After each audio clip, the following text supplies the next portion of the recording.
या मालिकेच्या आजच्या भागात आपण पाहणार आहोत अद्वैत नेत्राला म्हणत असतो की नेत्रा मी आज खरंच खूप खुश आहे कारण फाल्गुनी पूर्णपणे बरी झाली आहे. तर नेत्रा म्हणत असते की हो ना, मी सुद्धा खरंच खूप खुश आहे आणि आता हळूहळू सगळं काही लवकरच ठीक होईल. आणि आपण ना देवी आईचे आभार मानायला हवेत कारण देवी आईने आपल्या ईशाला दिव्य शक्ती दिली आणि ईशामुळे फाल्गुनीताई बऱ्या झाल्या. आणि त्यावर अद्वैत म्हणतो की अगदी खरं आहे, पण मला कळत नाही आहे की इंद्राणी आत्यांनी फाल्गुनीला नेमकं काय सांगितलं असेल. आणि त्यावर नेत्रा म्हणते की तुम्ही बघितलंत ना, जेव्हा फाल्गुनीताई बाहेर आल्या तेव्हा त्यांनी ईशा आणि रीमाला जवळ घेतलं, म्हणजे इंद्राणी आत्यांनी नक्कीच त्यांना आपल्या ईशाच्या दिव्य शक्तीबद्दल सांगितलं असेल. आणि मग ती पुढे असंही म्हणते की इंद्राणी आत्यांनी फाल्गुनीताईंना अजून एक सत्य सांगितलं आहे ज्याबद्दल तुम्हाला माहिती नाही. तर अद्वैत विचारतो की नेत्रा कोणतं सत्य, आणि त्यावर नेत्रा म्हणते की मी त्याबद्दल तुम्हाला आता सांगणारच आहे. आणि मग ती तिचा मोबाईल घेऊन येते आणि त्यामध्ये असणारा केदारचा तो व्हिडिओ ती अद्वैतला दाखवते. तो व्हिडिओ बघून अद्वैत समोर केदारचा खरा चेहरा येतो आणि त्याच्या पायाखालची जमीनच सरकते. तर नेत्रा त्याला म्हणत असते की मला आणि बाबांना आधीपासूनच हे सगळं माहिती होतं. केदार काका जितके साधे दिसतात ना, तितके साधे ते नाही आहेत. त्यांचं खरं रूप खूप वेगळं आहे आणि हेच आम्ही दोघेजण तुमच्यासमोर सिद्ध करण्याचा प्रयत्न करत होतो, मात्र कोणीही आमच्यावर विश्वास ठेवला नाही. केदार काकांनी प्रत्येक वेळी सहानुभूती मिळवली, कधी केतकी काकूंच्या भावनांचा वापर केला तर कधी इतर गोष्टींचा, आणि त्यामुळे प्रत्येक वेळी आम्हालाच दोषी ठरवलं गेलं. आणि ते सगळं काही ऐकून अद्वैतला खूप वाईट वाटतं. नकळतपणे त्याचे डोळे भरून येतात आणि तो नेत्राची माफी मागत म्हणतो की नेत्रा खरंच माफ कर, खूप मोठी चूक झाली, पण हा काका असा का वागतोय तेच मला कळत नाही आहे. तर नेत्रा म्हणत असते की आम्ही त्यांना समजवण्याचा अनेकदा प्रयत्न केला, मात्र त्यांनी त्यांच्या वागण्यात बदल केला नाही. ते फक्त इथे आपलं घर तोडण्यासाठीच आले आहेत. आणि इतकंच नाही तर जसे शतग्रीवने आपल्या रीमाचे कान भरलेत, तसेच केदार काकांनी सुद्धा तिचे कान भरलेत. त्यांनी रीमाला आपल्याविषयी वाटेल ते सांगितलंय आणि ते ऐकून अद्वैत तर खूप चिडतो. तर नेत्रा म्हणत असते की फक्त केतकी काकूंसाठी आम्ही इतके दिवस गप्प होतो आणि यापुढे सुद्धा आपल्याला काही दिवस गप्प राहावंच लागणार आहे. तर अद्वैत म्हणत असतो की नेत्रा तू काळजी करू नको, हळूहळू सगळं काही ठीक होईल. तर नेत्रा म्हणत असते की हो, पण त्यासाठी आपण सगळ्यांनी कुटुंब म्हणून आधी एकत्र यायला हवं. तर दुसरीकडे केदार बंटीला म्हणजे शतग्रीवला भेटण्यासाठी गेलेला असतो. बंटी म्हणत असतो की मैथिलीला तू कधी मारणार आहेस, आणि त्यावर केदार रागातच म्हणतो की जेव्हा मला शक्य होईल तेव्हा मारेल मी तिला, प्रयत्न चालू आहेत माझे. आणि ते ऐकून बंटी रागातच म्हणतो की प्रयत्न नको आहे, उद्याच्या उद्या त्या मैथिलीला मारून टाकायचं.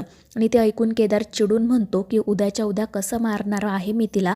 तर बंटी म्हणत असतो की मी तुला फक्त 2 दिवसांची मुदत देतोय, जर तू या 2 दिवसांमध्ये तिला मारून टाकलं नाही तर बघ मी तुझं काय करेल ते. आणि ते ऐकून केदार चिडून म्हणतो की मला अशा धमक्या द्यायच्या नाहीत, मी एक साधा माणूस आहे म्हणून तू वाटेल ते करशील का? विसरलास का तू? तुझ्या त्या बहिणीला रुपाली म्हात्रेला मीच पैसे चारून त्या राज्याध्यक्षांच्या घरात घेऊन आलो होतो आणि तिला त्या शेखरच्या आयुष्यात सुद्धा मीच मुद्दाम पाठवलं होतं, अगदी त्या मेघनासारखं.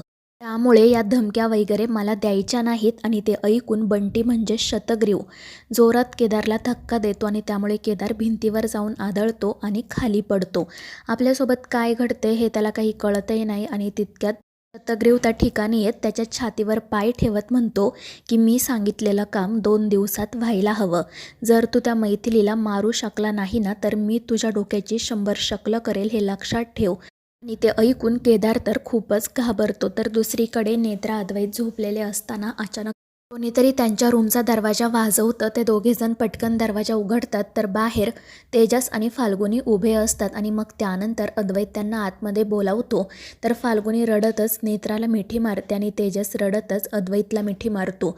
ते दोघेही अद्वैत आणि नेत्राची माफी मागत म्हणत असतात की आमच्याकडून खरंच खूप मोठी चूक झाली, आम्ही तुमच्याशी खूप वाईट वागलो, तुमचा अपमान केला, आम्हाला माफ करा. आणि त्यावर नेत्रा अद्वैत त्यांना समजावत म्हणतात की प्लीज तुम्ही माफी मागू नका, परिस्थितीच तशी होती त्यामुळे तुम्ही असं वागलात, तुमची खरंच यात काही चूक नाही आहे. मात्र फाल्गुनी आणि तेजसला त्यांच्या वागण्याचा खूप पश्चाताप होत असतो आणि लाजसुद्धा वाटत असते. ते पुन्हा पुन्हा नेत्रा आणि अद्वैतची माफी मागतात आणि मग त्यानंतर ते म्हणतात की हे सगळं खरं तर आम्ही काकाच्या बोलण्यात येऊन करत होतो. तो आम्हाला सांगत होता तसं आम्ही वागत होतो. उगाच मनात गैरसमज निर्माण करून घेत होतो. आणि मग तेजस रागातच म्हणतो की मी त्या काकाला ना आता सोडणार नाही. पण अद्वैत त्याला शांत करत म्हणतो की नाही तेजस, आपल्याला असं वागून नाही चालणार. आणि मग नेत्रासुद्धा तेजसला आणि फाल्गुनीला समजावते की आपण केतकी काकूंसाठी काही दिवस तरी शांत राहायलाच हवं. आता गरज आहे ती आपण सगळ्यांनी कुटुंब म्हणून एकत्र येण्याची. वेळ आल्यावर आपण त्या केदार काकांना दाखवून देऊच राजाध्यक्षांची एकी काय असते ते. आणि त्यावर तेजस आणि फाल्गुनीसुद्धा हो म्हणतात आणि रडतच अद्वैत आणि नेत्राला मिठी मारतात. तर अद्वैत आणि नेत्राला खूप आनंद झालेला असतो. दुसरीकडे केतकी खूप घाबरलेली असते. कारण केदार रूममध्ये नसतो. तो कुठे गेला असेल याचाच ते विचार करत असते आणि तितक्यात केदार घरी येतो. केतकी त्याला कुठे गेला होतास असं विचारते, पण तो घाबरून काहीच उत्तर देत नाही. शतग्रीवमुळे तो खूप घाबरलेला असतो. तर केतकी त्याला पुन्हा पुन्हा विचारत असते की केदार तू कुठे गेला होता, पण तो पटकन झोपी जातो. आणि त्यानंतरही केतकीचे प्रश्न काही थांबत नाहीत म्हणून तो मोठ्याने तिच्यावर ओरडतो. त्यामुळे केतकी तर खूपच घाबरते. मग दुसऱ्या दिवशी सकाळी अद्वैत आणि तेजस शेखरकडे जातात. तेजस तर शेखरच्या पाया पडत रडतच त्याची माफी मागत म्हणतो की बाबा, तुम्ही कधीच मला सावत्र मुलाची वागणूक दिली नाही, मात्र मीच गैरसमज करून घेतला आणि तुम्हाला वाटेल ते बोललो. मला माहिती आहे तुम्हाला माझ्यामुळे खूप त्रास झाला आहे, प्लीज मला माफ करा. आणि त्यावर शेखर म्हणतो की नाही रे तेजस बाळा, मला तुझ्या बोलण्याचा काही त्रास झालेला नाही आहे. पण तेजस म्हणत असतो की नाही बाबा, तुम्हाला त्रास झाला म्हणूनच तुम्ही आपलं घर सोडून मिरजेला राहायला गेलात ना. मला माहिती आहे माझ्याकडून आणि फाल्गुनीकडून खूप मोठी चूक झाली. आणि त्यावर शेखर म्हणत असतो की काही हरकत नाही, कारण मला माहिती होतं की एक ना एक दिवस आपल्यातील गैरसमज नक्की दूर होणार. आणि मग त्यानंतर शेखर आणि तेजसमधील सगळे गैरसमज मिटतात. ते दोघे प्रेमाने एकमेकांना मिठी मारतात. अद्वैतही त्या ठिकाणी येतो. शेखर त्या दोघांना जवळ घेत म्हणतो की आता कायम असेच एकत्र राहा. आणि त्यावर तेही दोघे आनंदाने हो म्हणतात. त्यानंतर नेत्रा आणि मैथिली नाश्त्याची तयारी करत असतात. तितक्यात केदार त्या ठिकाणी येतो.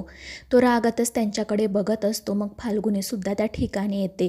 ती मैथिलीसोबत नेत्रासोबत खूप प्रेमाने वागत असते, बोलत असते आणि ते बघून केदारला आश्चर्य वाटतं. तर फाल्गुनी मुद्दाम केदारलाच म्हणते की काकाजी, हे सगळं ना फक्त तुमच्यामुळे शक्य झालं आहे. कारण तुम्हीच सांगितलं होतं ना की घरातलं वातावरण चांगलं राहायला हवं, सगळ्यांनी एकत्र राहायला हवं. मग आता आम्ही तसंच करणार आहोत. आणि ते ऐकून केदार तर खूप चिडतो, पण तो काही बोलू शकत नाही. मग अद्वैत आणि तेजसही त्या ठिकाणी येतात. ते दोघेसुद्धा एकमेकांशी छान गप्पा मारत असतात, म्हणत असतात की आपण आता एकत्रच ऑफिसला जाऊ.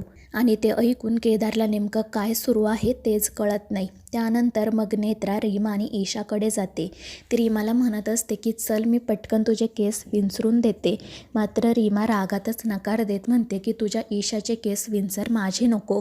आणि ते ऐकून नेत्रा तिला समजवण्याचा प्रयत्न करते, पण रीमा काही ऐकत नाही. मग फाल्गुनी त्या ठिकाणी येते. ती रीमाला जवळ घेते आणि मग तिच्याशी ती गप्पा मारत नेत्राविषयी बोलू लागते. मात्र ते ऐकून रीमा रागातच म्हणते की काकूमा, आता तू सुद्धा खोटं बोलायला लागलीस का? मला हिच्याविषयी काही ऐकायचंच नाही आहे. आणि ती रागातच तेथून निघून जाते. त्यामुळे नेत्राला खूप त्रास होतो. तर मित्रांनो, या मालिकेच्या पुढील भागांमध्ये आपण पाहणार आहोत मैथिलीला मारण्यासाठी केदार तिच्या कॉफीमध्ये एक पावडर मिक्स करतो आणि मग बंटीला कॉल करून सांगतो की तुझं काम झालं आहे. आणि मग त्यानंतर मैथिली जेव्हा ती कॉफी पिते तेव्हा तिला खूप त्रास होतो. तर मित्रांनो, या मालिकेच्या पुढील भागांच्या अपडेटसाठी आपल्या चॅनेलला सबस्क्राईब करा.